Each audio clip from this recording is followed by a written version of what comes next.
15절 말씀 한 구절 보겠습니다. 히브리서 13장 15절 한 구절 함께 한 목소리로 낭독합니다.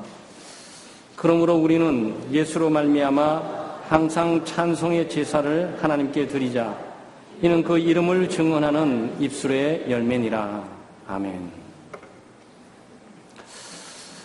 기독교 신앙에서 가장 중요한 것은 예배입니다.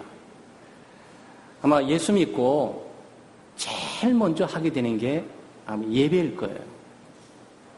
어쩌면 예수 믿고 제일 먼저 참여하는 것이 예배라고 할지라도 어떤 측면에서 예배를 참여해서 예수를 믿게 되는 경우들이 있죠. 아마 소개를 받고 교회로 오기도 하겠지만 예배를 진행돼 가는 동안에 찬송이라든지 기도라든지 하나님의 말씀을 통해서 거듭나고 예수 믿는 그런 역사들이 있게 되는 거죠. 그러니까 예배를 통해서 예수 믿는 사람들이 일어나는 거고 또 예수 믿게 된 사람들이 예배를 통해서 또 일이 진행돼 가는 거고 그렇습니다. 우리 창대교회는 네 가지 사명을 가지고 지금 가고 있어요. 하나는 예배입니다. 하나는 예배이고 또 하나는 소그룹 활동이고 하나는 섬김이고 하나는 복음 전파, 이 선교, 이 네 가지 사명을 가지고 가고 있는데 의도적으로 예배를 제일 앞에 전면에 이렇게 세웠어요. 예배가 모든 것들이다라는 그런 표현입니다. 왜냐하면 예배가 잘못되면 모든 것이 잘못되는 거고 예배가 잘 되면 모든 것들이 잘 됩니다. 아마 여러분 네 가지 가운데 소그룹 활동 또는 봉사, 섬김, 그런 복음 전도 어떤 게 이 가장 소중하다고 느껴지겠습니까? 아마 첫 번째로 지적해서 여러분은 알겠지만 빼도 돼요. 빼도 되고 더해도 되는 거니까 예배를 빼면 교회가 아니에요. 그러니까 첫 번째 예배가 빠져버리면 전도를 해도 봉사를 해도 소그룹 활동을 해도 그건 교회가 아니에요. 그런데 전도를 안 해도 봉사를 안 해도 소그룹 활동을 안 해도 예배만 있으면 그건 교회가 되는 거예요. 그만큼 예배는 교회 중심에 와 있는 거죠. 어떤 측면에서 우리가 교회를 인준해 주게 될 때 이 교회라는 개념이라고 인준해 주게 될 때 이미 어떤 사역자와 일단의 공동체가 모여서 가정이라든지 어떤 공장이라든지 어떤 지역에서 예배를 드리고 있는 거예요. 예배를 드리고 있기 때문에 그 사람 수가 몇 명이냐, 교인 수가 세력교인 10명 이상이 된다. 그러면 교회로 인정을 해주는 거예요. 그러니까 예배를 드리냐 안 드리냐 이게 교회를 가름하는 중요한 요소라고. 우리는 활동을 위해서 봉사를 위해서 여기 와 있는 것이 아니고 예배를 위해서 존재하는 바로 교회의 지체가 되는 겁니다. 그래서 예배는 우리의 삶에 소중해요. 그 예배 요셉 가운데는 말씀도 있잖아요. 또 기도도 있잖아요. 그렇죠. 찬송도 있잖아요. 오늘 우리 오후 찬양 예배는 이 찬양 예배라는 명칭을 두면서 소위 오늘 히브리서 13장 15절에 있는 찬송의 제사, 바로 이게 오후 찬양 예배의 이 모습으로 가고 있단 말이죠. 네. 그러니까 예배 요소 가운데 찬송이 있어요. 기도가 있습니다. 말씀이 있습니다. 헌금이 있죠. 그렇죠? 네, 이게 다 있습니다.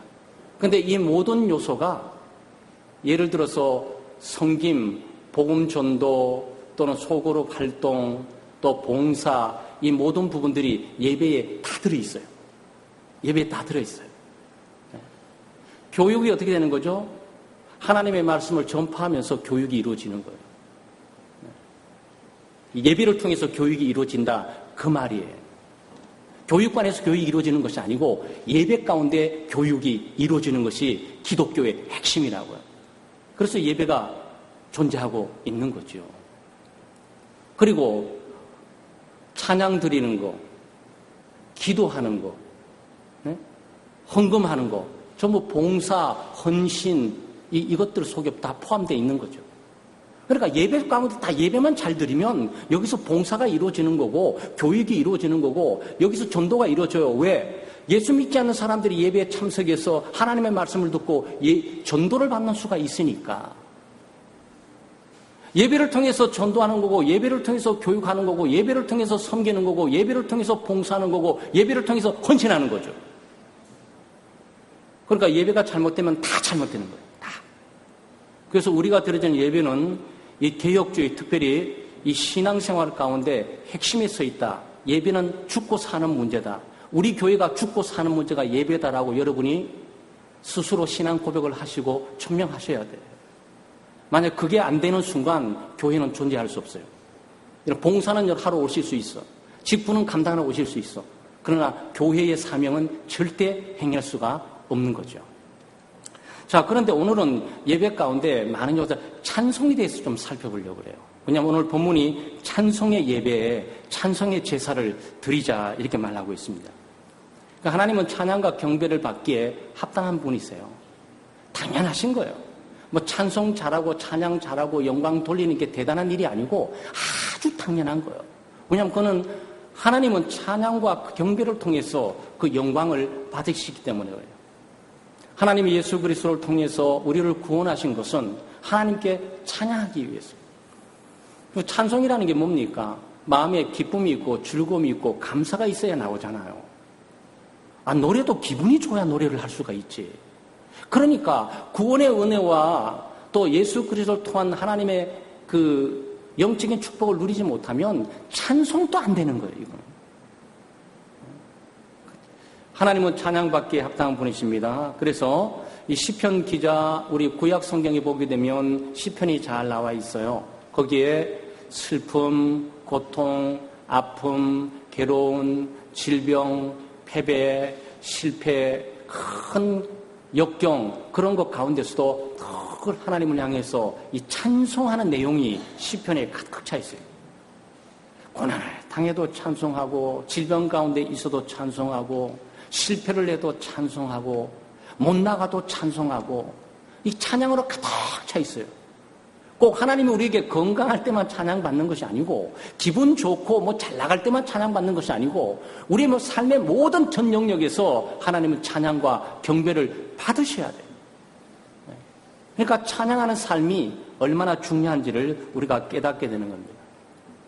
예배란 뭡니까? 예배란 최상의 존재, 최고의 진엄하신 존엄을 갖고 계시는 그분 앞에서 찬양과 영광을 드리는 거예요. 경력감을 가지고. 그래서 한때 아마 여러분 북한의 김정일 씨가, 김정일 말고 그 다음에 김정은 씨가 되겠죠. 요즘 지금 북한을 영도하고 지도하는 김정은 씨 앞에서 박수 안 치고 있다가 걸려서 죽었어요. 왜? 지엄하신 존원자, 최상의 존재에게 경솔한 태도를 보였다 이거죠. 하나님이 김정은보다 못합니까? 저는 그렇게 생각합니다. 우리가 하나님을 찬양하게 될 때 이 찬양과 경배를 받는 분이 누구신지를 정확하게 믿음으로 고백하지 못하면 그 찬양 하나님께서 어떻게 받으실 수 있겠어요? 그래서 찬양할 수 있는 것은 굉장히 귀한 일입니다. 그래서 저는 학창시절에 큰 감동받아가지고 지금은 나이가 좀 들어가면서 찬송 소리가 약간 약해져 가는데, 그래서 될 수 있으면 소리 질러보려고 노력을 많이 해요. 하나님이 소리 지른다고 그 소리 다 받는 건 아니지만 될 수 있으면 온 정성을 다해 살려고 그러죠. 왜냐하면은 한 번은 이렇게 집회에 참석했는데 이 소위 이 말을 못하는 장애우들이 있어요. 말을 못하는 장애우들인데 이 친구들이 이 말로 찬양을 못하니까 이 손으로 몸으로 찬양하는데 눈시울이 뜨거워지더라고. 그러나 그때 명심했어요. 내 입술이 닿는 그 순간까지, 소리가 있는 그 순간까지 내가 소리를 외치며 찬송하리라. 왜냐하면 입술이 있어도 그 입으로 찬송할 수 없는 조건과 상태에 있는 사람들이 있다고. 근데 그 사람조차도 찬양하고 싶어가지고 발짓 손짓 하면서 수화를 찬양하는데 정말 같은 이 청년의 입장에서 눈시울이 뜨거워지더라고요. 그렇지 않겠습니까? 근데 하나님이 우리에게 목소리를 주시고 입술을 주는데 찬양하지 못할 이유가 뭐가 있겠어요? 찬양하지 않는 내가 문제인 것이지 내 마음의 상태와 조건이 문제인 거죠. 그래서 우리는 찬양하게 될 때 최상의 존재에게 최고의 경외감을 가지고 우리가 찬양해야 되는 사실을 우리가 마음을 간직할 필요가 있습니다. 어떻게 찬양해야 됩니까? 찬양에는 신앙 고백이 실려야 돼요. 신앙 고백이에요. 우리는 노래 부르는 게 아니잖아요. 음악하고 노래 부르기 위해서 와 있는 게 아니잖아요. 물론 음악과 악기도 있고 또 우리 찬양팀들도 있고 찬양하는 그 청중도 있지만 모두가 경례와 찬양을 받기에 합당한 그 하나님 앞에 하나님을 찬양하기 위해서 그분의 영광, 그분의 이름, 그분의 성품, 그분의 사역에 대한 그 놀라운 은혜를 발견하고 그 영광을 찬양하기 위해서 우리가 하고 있는 거죠. 그 도구가 음악인 거죠. 악기가 있고 음악이 있는 겁니다. 그런데 이 찬양에는 가사가 있지 않습니까? 가사. 가사를 묵상하고 가사에서 신앙 고백을 싣고 이 가사와 동일한 나도 그렇습니다. 나도 그렇게 생각합니다. 아멘이라는 이 신앙 고백을 싣고 찬양하는 거죠. 지금도 제가 사실 함부로 부지 못하면서 부르면서 늘 마음속에 다시 한번 다짐해보는 곳이 있어요. 푸른 바다 나서니 몸 어디든지 가오리다. 이 찬양이 있습니다. 제가 이 가사를 찬양하게 될 때 다시 한번 제가 마음을 조입니다. 주님이 어딘지 부르면 저는 어딘지 가겠습니다라는 고백을 거기 한번 실어보는 거죠. 그런데 나는 어디 가고 싶지도 않아. 하나님께서 불러봐야 소용없어. 나는 여기가 좋사오니 이렇게만 생각하고 부른다면 그 가사는 그에게 아무 의미가 없어요.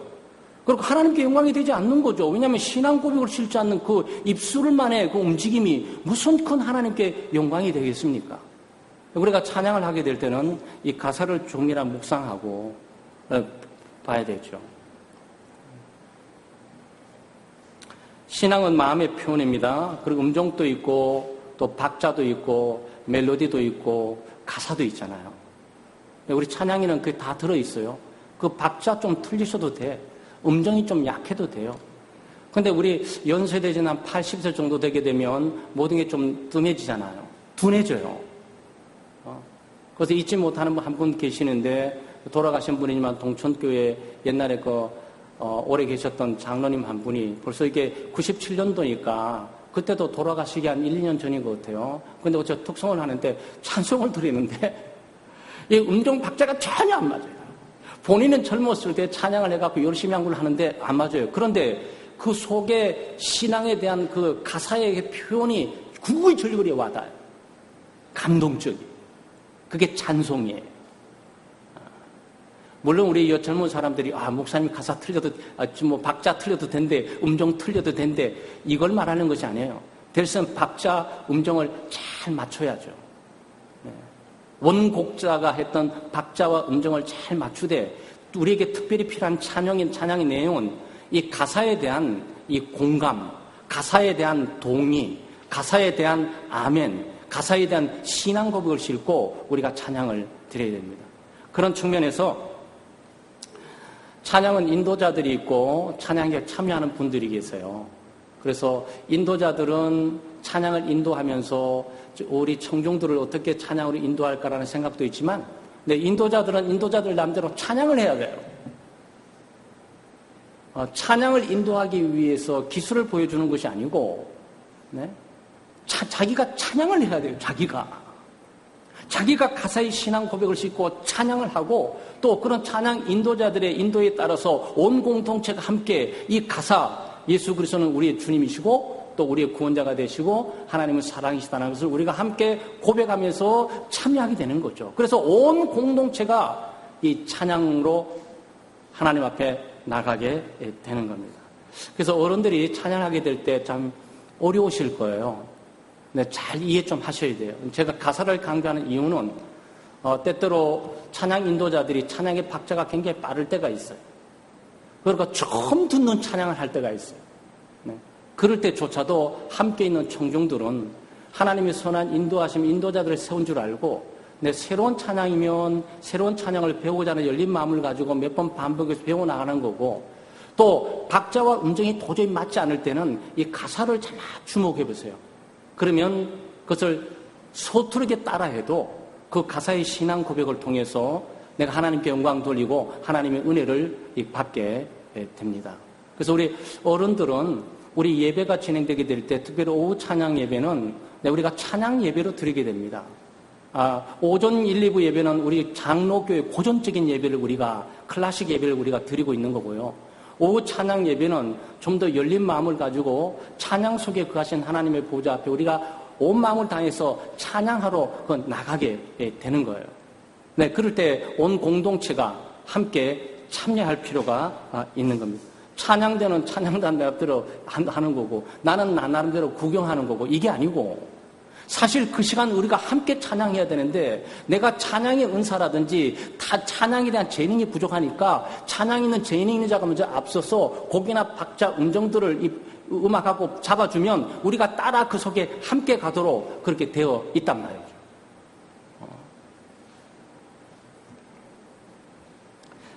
참석하는 우리 공동체도 찬양을 인도하는 사람 앞에 함께 찬양하는 자인 것처럼, 함께 인도자인 것처럼 참여하는 삶의 자세와 태도가 우리 모두에게 필요한 거예요. 그래서 여러분, 우리 창대교회 교우들이 예민하게 보시게 되면 우리 예배 다양성이 있어요. 그러나 어른들이 그런 걸 예의주시하게 보셨던 분이 계시리라 믿어요. 어떨 때는 이 중고등학생들이 쫙 와서 찬양을 인도해요. 어떨 때는 동일 형제를 중심으로 청년부만 쫙 와서 와 있어요. 왜 그러느냐? 어떨 때는 마리아 다비다 선교에 이 장년들이 와서 짝진을 치고 있어요. 여기는 통합 세대 예배를 우리가 표명하면서 가고 있어요. 여러분, 우리가 예배 가는 방향을 창대교회가 가고 있는 철학과 이 신앙에 대한 어떤 고백들을 잘 알고 함께 흐름을 타고 가셔야 돼요. 무슨 말이냐면은, 어린이는 어린이대로, 고등부는 고등부대로, 유치부는 유치부대로, 장년은 장년은 막 따로따로 돌아가는 것이 아니고, 우리 유치부의 하나님이 우리 어른들의 하나님이고, 중고등부의 하나님이고, 청년부의 같은 하나님이에요.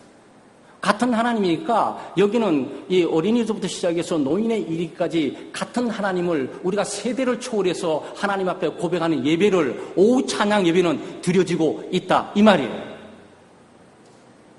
이 말은 다른 말로 표현하면 우리 어른들이 우리 아이들을 오후 찬양 예배로 인도해야 되는 것이고, 우리 아이들은 어른 예배가 나와 관계없이 어른들이 예배 드리는데 들러리 서듯이 가주는 것이 아니고, 오후 찬양 예배는 주일날 찬양과 경배를 받기에 합당한 하나님께서 나의 하나님 뿐만 아니고 어머니의 하나님, 우리 할아버지 하나님, 그 하나님을 어머니와 할아버지와 함께 하나님의 보좌 앞에 나가고 있구나라고 이렇게 생각해야 된단 말이에요.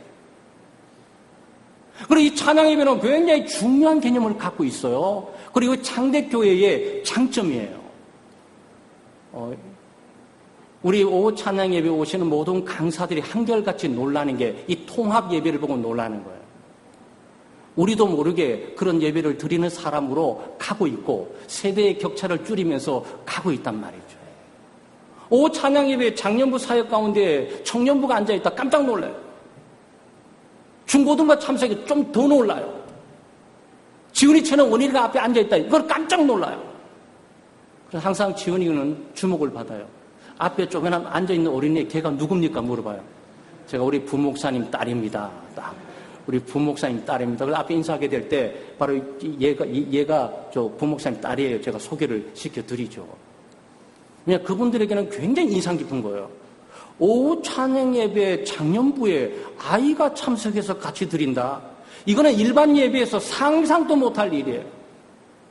사랑하는 여러분, 우리 오후 찬양 예배는 통합 예배입니다. 세대를 초월한 통합 예배가, 그래도 어떨 때는 중고등부가 주도하는 예배가 될 때는 중고등부 학생들이 찬양을 인도하는 것이고, 청년부가 주도하는 예배가 될 때는 청년부 리더들이 전체 와서 찬양을 하게 되는 것이고, 장년부가 주도하게 될 때는 마리아, 룻, 이게 초대 선교들이 와서 전면에 서서 찬양을 하게 되는 거죠.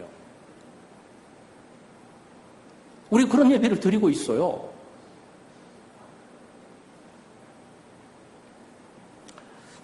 헌신적인 자세로 찬양해야 됩니다. 이 찬양의 제사라 그러잖아요. 여러분, 제사의 의미가 뭡니까? 이 sacrifice를 이렇게 표현하거든요. 희생, 찬양의 희생을 드려라 이 뜻이에요. 그러니까 구약 성경에 예배를 드리게 될 때 보통 우리 표현은 제사를 이렇게 해서 꼭 제사 드리는 것처럼 보이는데 그게 아니고 이 sacrifice, 이게 소위 희생 제물을 드려라라는 그런 뜻이에요. 그러니까 여러분 하나님 앞에 나갈 때 빈손으로 나가지 않았잖아요. 그러니까 동물, 소, 양 이런 거 염소 가지고 가서 이 돈이 얼마인데 아까워. 이 한 마리가 얼마짜리인데. 그러나 또 좋은 암컷이면 이건 새끼 놓으면 이것도 얼마나 또 앞으로 돈을 더 벌게 줄지 모르는데 그걸 가져간단 말이죠. 그걸 죽여요. 그리고 피를 흘림으로 이 죽음을 대신함으로 예배가 성립이 되는 거죠. 그러니까 이 제사 속에서는 준비가 들어가고 정성이 들어가고 여기에 희생이 들어가는 거예요. 찬양하기 귀찮죠? 여러분 찬양이 굉장히 어려워요. 여러분 자기 목소리를 가지고 노래방에 가서 이 목소리 떠들고 노래를 해도 찬양할 때는 잘 안 되죠? 그런데 여기서 그렇게 하셔야 된다고. 노래방처럼 더 떠들어대는 게 여기서 진행돼야 된다고. 왜? 하나님은 찬양과 경배를 받기에 합당한 분이시고 하나님은 찬양과 경배를 받기 위해서 우리를 구원하셨으니까. 당연한 거예요. 그러니까 희생이 들어가셔야 돼요. 희생이란 하기 싫고 또 번거롭고 범패스럽고 또 귀찮아도 할 수밖에 없고 해야만 되는 일들이란 말이죠. 그래서 여러분이 찬양을 드리게 될 때는 희생의 제물을 드리는 거예요. 여러분이 희생되는 거예요. 시간이 희생되든지 목소리가 희생되든지 정성이 희생되든지 관심이 희생되든지 뭔가 다른 거 할 수 있었는데 이 일을 하게 되는 거예요. 역대상 9장 34절에 이런 말씀이 있어요. 또 찬송하는 자가 있으니 찬송하는 자들이 있었어요. 역대상에 벌써 이스라엘 백성들이 출애굽하고 가나안 땅을 정복한 지 얼마 되지 않았는데 찬송하는 자들이 있었다고요.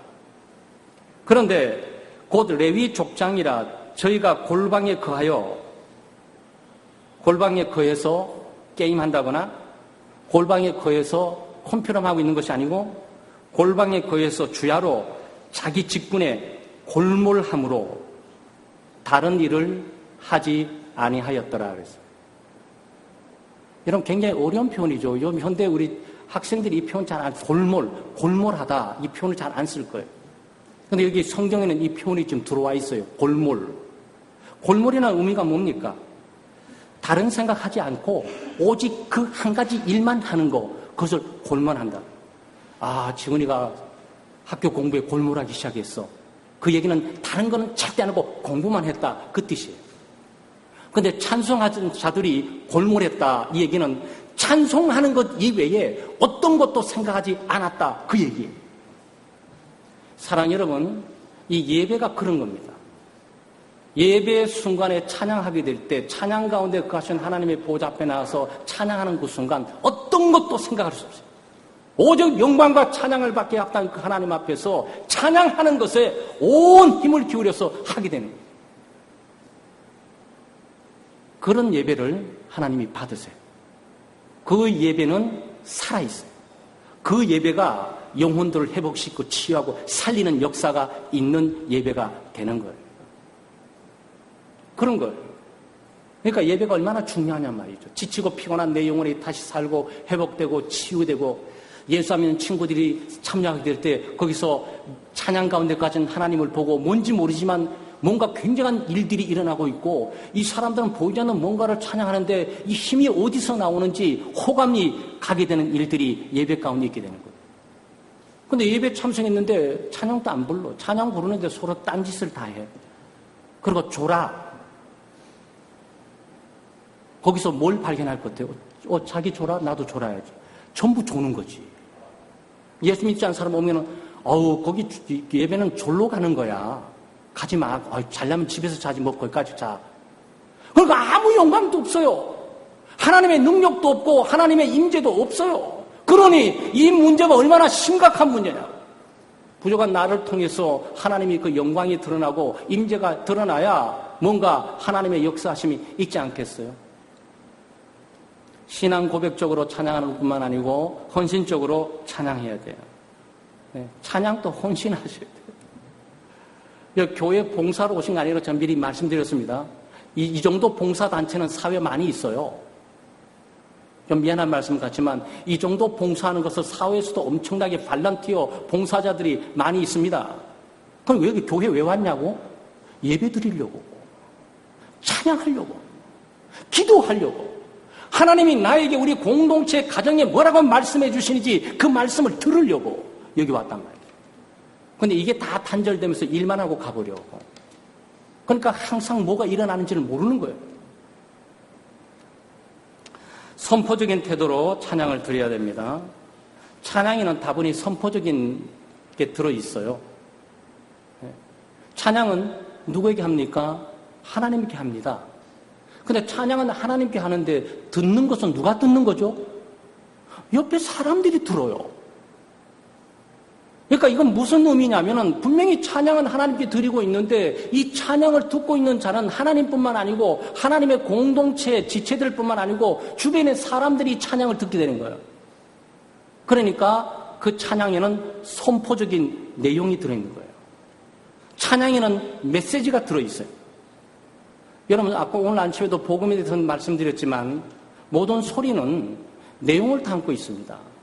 빠르고 늦고 높고 낮고 길고 짧고 내용이 들어있어요. 심지어 이거 오노모토 피아라 그러는데 의성어라 그러죠. 짹짹짹짹짹짹짹 이거는 의성어예요.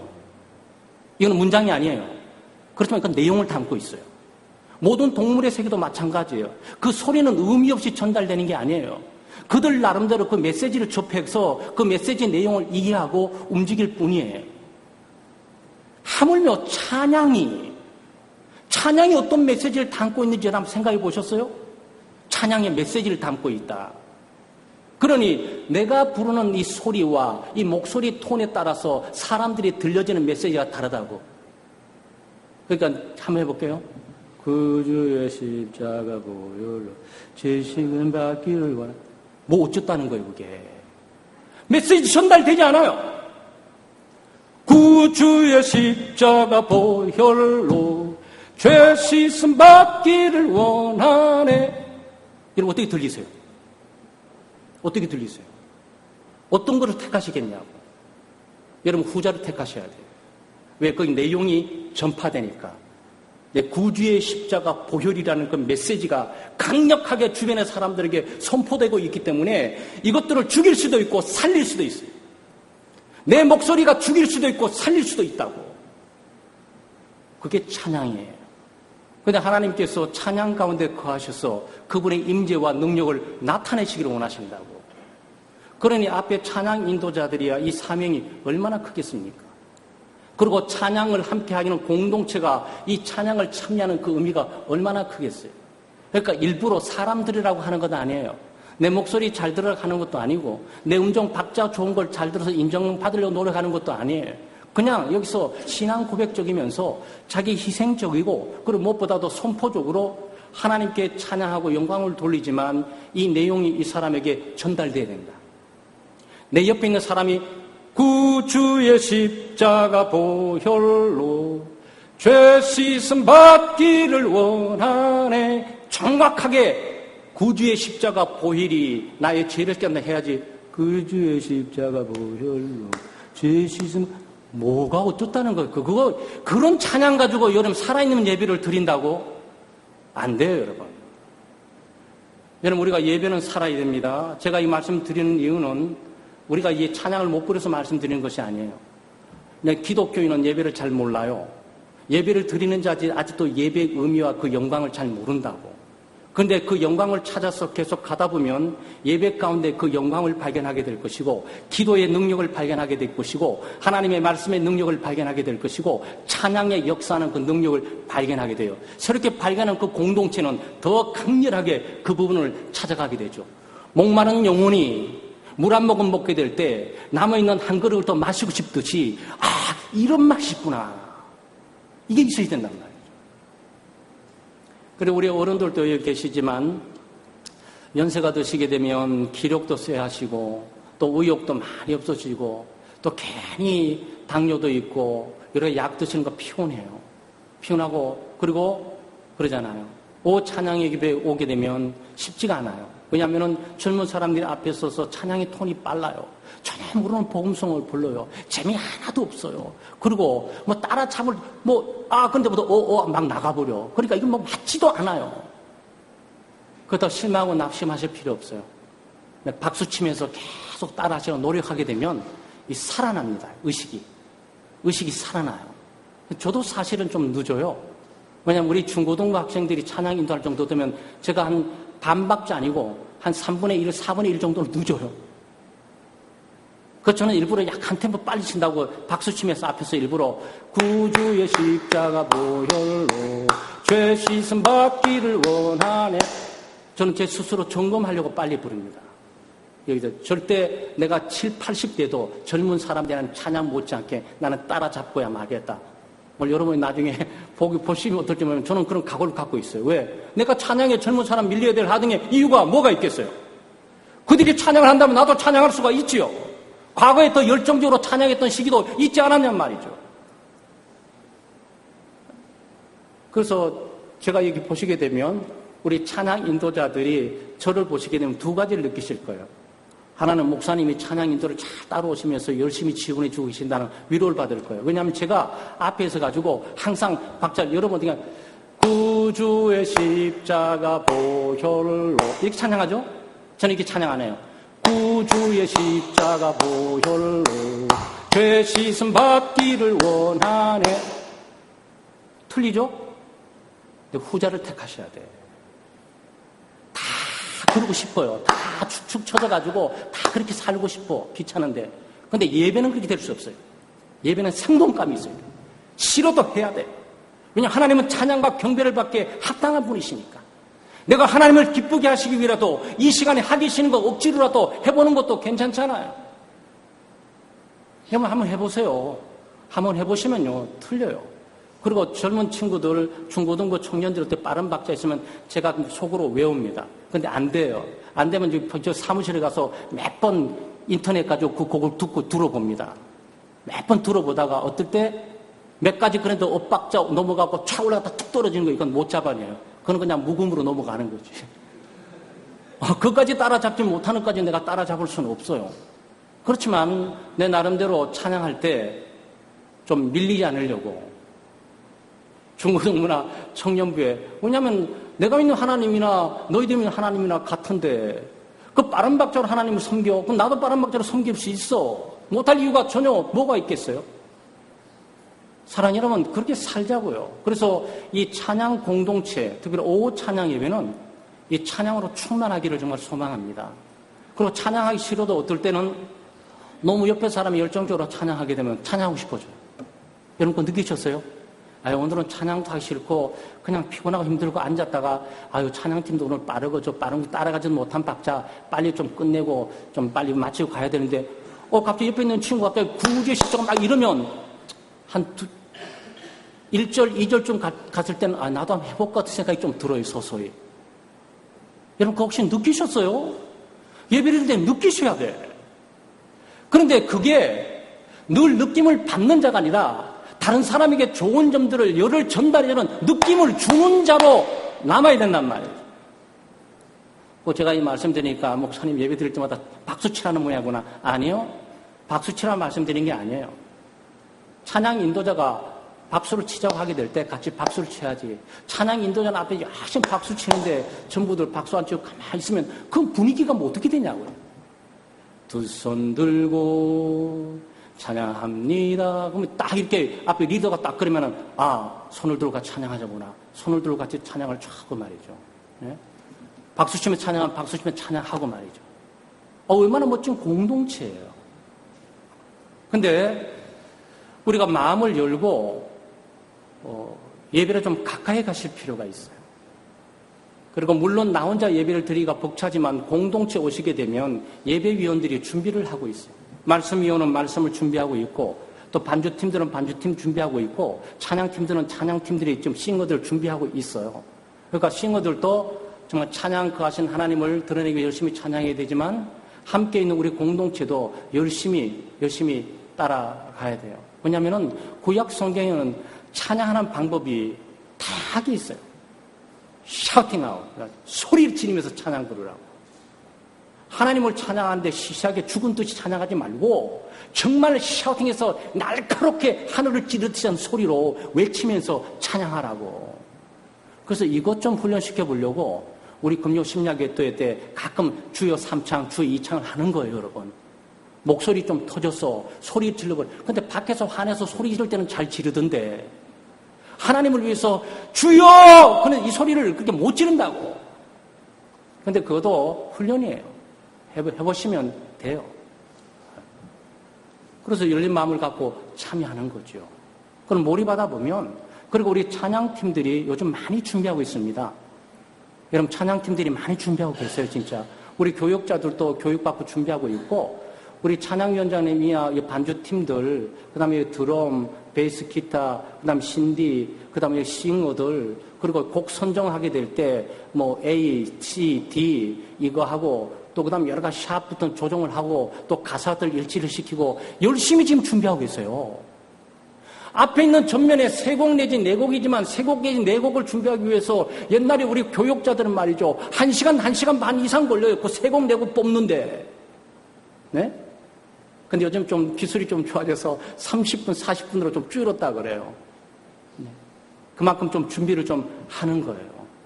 그 얘기는, 우리 찬양팀들이 준비해서 예배를 위해서 봉사하고 있구나. 그래서 우리가 예배 가운데 참여한 우리도 찬양 리더는 아니지만 리더의 인도하심에 따라서 우리도 함께 찬양하는 그런 은혜를 누리고 또 찬양을 또 하나님의 영광을 돌려야 되겠다라고 참여도에 열린 마음, 은혜를 사모하는 마음, 기꺼이 따르고자 하는 마음을 가지고 여러분 참여하시길 바랍니다. 그러면 오후 찬양 예배가 참 멋진 예배가 될 것 같아요. 예배하면 멋지게 들어오면 어떻게 좋겠습니까? 그래서 저는 창대교회의 자랑스러운 자부심 가운데 하나가 오후 찬양 예배에 참여하는 거예요. 정말. 그럼 우리 교회 떠나고 싶지 않아요. 이 등록 영원히 가는 거죠. 우리 일본 보고 종종 얘기해요. 난 다른 곳에 절대 등록 안 하겠다고. 김동민 목사님 교회만 등록하겠다고. 잘 생각했다고. 잘 생각했다고. 목사를 잘 만나야지. 당신 목사를 잘 만나서 하늘나라까지 같이 가는 거라고. 근데 오후 찬양 예배 우리가 만들어가는 겁니다. 목사가 만드는 것이 아니고요. 회중이 이 교회에 대한 예배 문화를 만들어가는 거예요. 예배를 열정적인 예배 또 감격적인 예배로 함께 만들어갈 것이냐, 졸리는 예배, 시시한 예배, 고리타분한 예배, 빨리 마치고 집에 가고 싶은 그런 예배를 만들 것이라는 문제는 여러분에게 달려있습니다. 여러분이 어떤 마음을 가지고 예배에 참여하냐에 따라서 그 예배 전체 분위기가 달라져요. 그거 제가 생각을 한번 해봤어요. 물론 경우가 다르지만 최근에 어떤 장로님도 대천교회 장로님도 그러시고 얘기를 이사회에서 만나다 보니까 어떻게 얘기를 하게 됐는데 걸그룹 얘기를 하시더라고. 걸그룹들.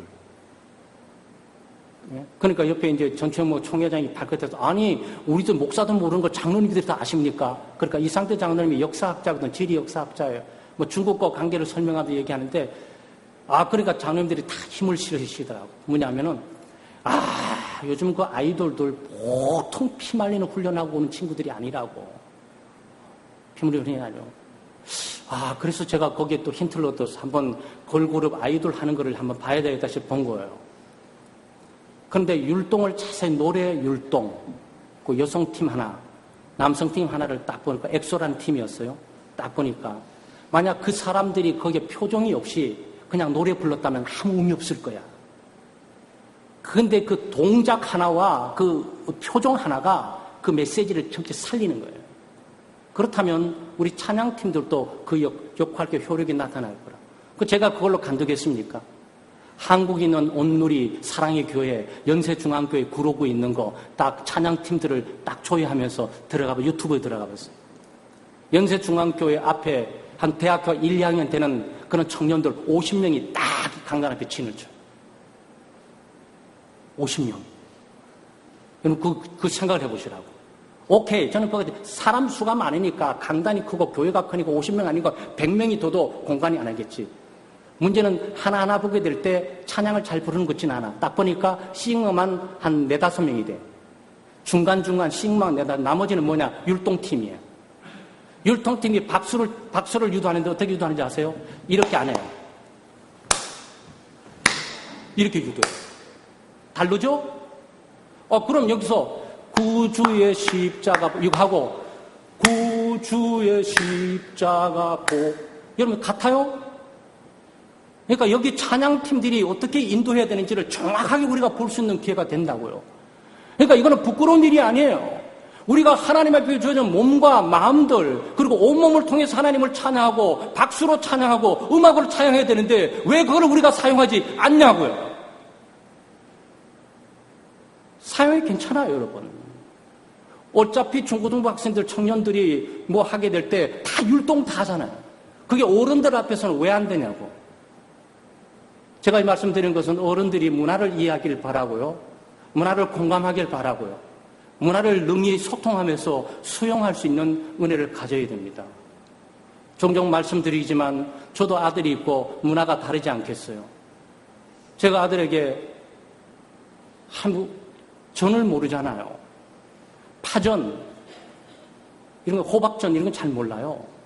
그냥 햄버거하고 피자만 많이 먹어왔을 뿐이에요. 근데 제가 제 아들에게 날마다 혼내면서 너는 왜 파전을 안 먹니? 너는 왜 배추전을 안 먹니? 너는 왜 호박전을 안 먹니? 그거 기름 많은 그 피자 그거 먹지 마라. 우리 있을 때는 안 먹었다. 그럼 시대에 맞는 겁니까 이거? 아니요. 맞지 않습니다. 얘들은 피자 먹어야 돼. 너희들은. 전 먹지 마라. 너희들은 피자니까 피자 먹어. 대신에 내가 한번 피자 먹어볼게. 그런 어른들이 여유를 가지고 피자를 먹어주는 거죠. 청년들이나 중고등부 학생들이 하는 것에 함께 참여해서 가주는 거 아니겠습니까?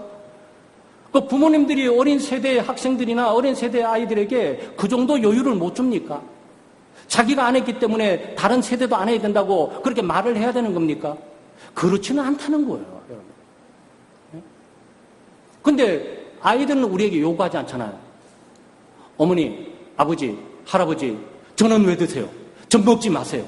파전 먹지 마세요. 배추전 먹지 마세요. 호박전 먹지 마세요. 자, 피자 드세요. 그러지를 않잖아요. 그러니까 이게 문화가 엄청 다른 문화가 공존하고 있는 거예요. 공존하고 있는 그 문화는 신앙이 아니에요. 그걸 먹기 때문에 믿음이 더 좋은 거고 안 먹기 때문에 믿음이 더 좋은 것이 아니란 말이죠. 그렇지 않습니까? 나는 전 먹는데 피자 먹는다 그래가지고 믿음이 더 없는 거고 나는 배추전을 먹기 때문에 믿음이 더 좋은 거고 도대체 이런 등식이 어디 있겠습니까? 그래서 문화는 바꿔지는 거예요. 그러니까 문화는 신앙이 아니에요. 그건 변화되는 것은 당연해요. 변화를 두려워하실 필요는 없어요. 우리는 복음을 가지고 있기 때문에 복음은 영원 불멸할 것이고 그 복음이 우리로 하여금 문화를 변혁시키고 문화를 하나님의 영광을 위해서 사용하도록 하는 거죠. 여기 있는 드럼이 나이트클럽 가서 치게 되면 어설픈 음악이 되니까 악기가 되는 거지만 교회에 와서 하나님의 영광을 쓰게 되면 영광된 것이 돼버리는 거죠. 그렇지 않겠어요? 돈이 중립인데 나쁜 사람이 돈을 갖고 나쁜 게 쓰면 나쁜 돈이 되는 거고 돈을 가지고 좋은 사람이 좋은 것에 쓰면 좋은 돈이 되는 거예요. 그걸 누가 사용하느냐에 따라서 달라지는 거죠. 사랑 여러분, 우리 창대교회는 예배가 살아있어야 되고요. 그래서 교우들이 예배를 삼아하십시오. 그리고 예배하다가 주님께 부름받기 위한 소망을 가져야 되고 또 오늘은 우리 찬양을 봤으니까 우리가 찬양 가운데 거하신 하나님 그리고 구원의 은혜를 정말 마음껏 한번 찬양해 볼 수 있는 그리고 스트레스 푸는 것은 아니에요. 그렇지만 찬양을 통해서 스트레스가 나는 충분히 풀어질 수 있다고 생각해요. 노래방에 가서 노래 부르는 것보다도 더 월동하고 낫지 않아요? 예수 믿지 않는 사람들은 어설픈 곳에서 에너지 발산하는데 우리 예수 믿는 사람들이 이 예배라는 공간을 통해서 예배라는 형식을 통해서 얼마든지 하나님께 찬양하고 목소리를 높일 수 있고 이거 승화시킬 수 있는 것이 얼마든지 놓여있지 않겠어요? 예배를 잘 활용하시고 예배를 통해 정말 우리가 또 하나님을 깊이 만나는 복된 그런 시간 되시기를 주의 이름으로 축원합니다. 기도하겠습니다. 하나님 참 감사합니다. 하나님의 크신 은혜와 사랑으로 저희들을 붙드시고 또 예수 믿게 하시고 제 용서함을 주시고 이 땅의 삶의 의미와 목적을 깨닫게 하시고 귀하고 복된 주의를 주시고 또 주의 몸된 교회 지체가 되게 하시고 예배할 수 있는 거룩한 특권과 은혜를 주심을 감사합니다.